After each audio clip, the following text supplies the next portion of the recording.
Baik, pada unit ke-7 ini yaitu dengan judul perkembangan masa kanak-kanak akhir, saya akan membacakan bagian penting dari materi ini. Terdapat 3 poin, yaitu yang pertama, pemahaman tentang kebutuhan siswa, yaitu guru atau pendidik perlu memahami bahwa setiap siswa memiliki kebutuhan yang berbeda-beda, meskipun intensitasnya bervariasi.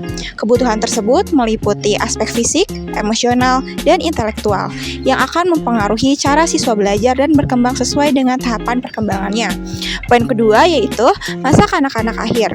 Masa ini merupakan masa usia sekolah atau sekolah dasar yang dialami anak pada rentang usia 6 hingga masuk ke masa pubertas, yaitu 11-13 tahun. Masuk sekolah untuk pertama kalinya merupakan pengalaman baru yang menuntut anak untuk beradaptasi dengan lingkungan sekolah, yang dapat menyebabkan perubahan dalam sikap, nilai, dan perilaku anak. Poin ketiga yaitu perkembangan fisik. Pertumbuhan fisik anak cenderung stabil sebelum memasuki masa remaja yang pertumbuhannya cepat. Pada masa ini, anak tumbuh lebih tinggi, berat, dan kuat, serta mengembangkan berbagai keterampilan fisik. Perkembangan kognitif. 1. Tahapan perkembangan kognitif menurut Piaget. Masa kanak-kanak akhir berada dalam tahap operasi konkret, di mana anak dapat memecahkan masalah yang bersifat konkret dan memiliki kemampuan berpikir logis. Namun, mereka masih terbatas pada hal-hal yang bersifat konkret dan belum dapat berpikir secara abstrak seperti pada masa remaja. 2. Implikasi teori Piaget dalam pembelajaran. Guru perlu menggunakan bahan-bahan konkret, alat visual, contoh-contoh yang akrab, penyajian yang singkat dan terorganisasi, serta memberikan latihan nyata dalam menganalisis masalah. Guru juga perlu mengamati dan menganalisis bagaimana siswa berpikir serta memberi kesempatan kepada siswa untuk bekerja melalui langkah mereka sendiri. 3. Pentingnya penggunaan objek konkret dalam pembelajaran. Siswa memerlukan kesempatan untuk memanipulasi, menyentuh, melihat, dan merasakan objek konkret untuk membantu pemahaman konsep matematika seperti penambahan, pengurangan, perkalian, dan pembagian. Perkembangan bicara. 1. Perkembangan bicara pada anak. Bicara merupakan alat komunikasi penting bagi anak dalam berinteraksi dengan orang lain.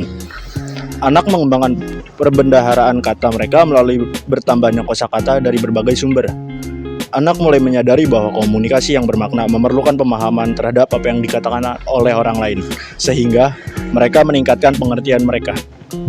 Gejala dan penyebab keterlambatan bicara pada anak. Orang tua perlu waspada jika anak mengalami keterlambatan dalam mencapai kemampuan bicara, seperti tidak menunjukkan ekspresi wajah hingga usia 12 bulan, atau tidak ada kata yang dimengerti saat anak berusia 2 tahun. Keterlambatan bicara bisa disebabkan oleh gangguan pendengaran, gangguan pada otak, atau gangguan pada organ mulut. Lalu yang keempat ada kegiatan bermain. Kegiatan bermain merupakan kegiatan yang penting bagi perkembangan fisik, psikis, dan sosial anak. Anak pada masa anak-anak akhir menghabiskan banyak waktu untuk bermain, baik secara individu maupun berkelompok. Bermain membantu anak berinteraksi dengan teman sebaya dan mengembangkan kreativitas serta kebugaran fisik melalui berbagai jenis permainan, termasuk permainan konstruksi olahraga. Perkembangan moral. Anak mulai memahami aturan norma dan etika yang berlaku di masyarakat, serta menunjukkan perilaku moral yang sesuai dengan nilai norma tersebut. Perilaku moral anak dipengaruhi oleh pola asuh orang tua dan lingkungan sekitarnya. Minat membaca dan tipe anak yang harus dipahami. Yang pertama adalah pentingnya interaksi dengan teman sebaya. Anak pada masa ini mulai mengembangkan kegiatan bersama teman sebaya di mana integritas dan keterikatan satu sama lain cukup tinggi. Mereka merasa perlu untuk selalu bersama-sama dan keluar rumah untuk bertemu teman-temannya. Kegiatan bersama teman sebaya meliputi belajar bersama, bermain, menonton pertunjukan, dan melakukan kegiatan yang biasanya dilakukan oleh orang dewasa. Yang kedua adalah kepentingan popularitas dan interaksi sosial. Anak pada masa ini seringkali berpikir tentang cara agar semua teman menyukai mereka dan ingin menjadi anak yang paling populer di kelompoknya. Popularitas seringkali dihubungkan dengan kemampuan anak dalam memberikan semangat, mendengarkan dengan baik, memelihara komunikasi, menunjukkan kebahagiaan, entusiasme, dan peduli pada orang lain. Minat membaca. Perkembangan minat membaca pada anak memiliki pola yang berbeda-beda pada setiap tahapan usia. Pada usia 8 tahun, anak cenderung membaca cerita khayal dengan semangat. Sedangkan pada usia 9 tahun, minat membaca mencapai puncaknya dengan anak lebih tertarik pada bacaan realistis.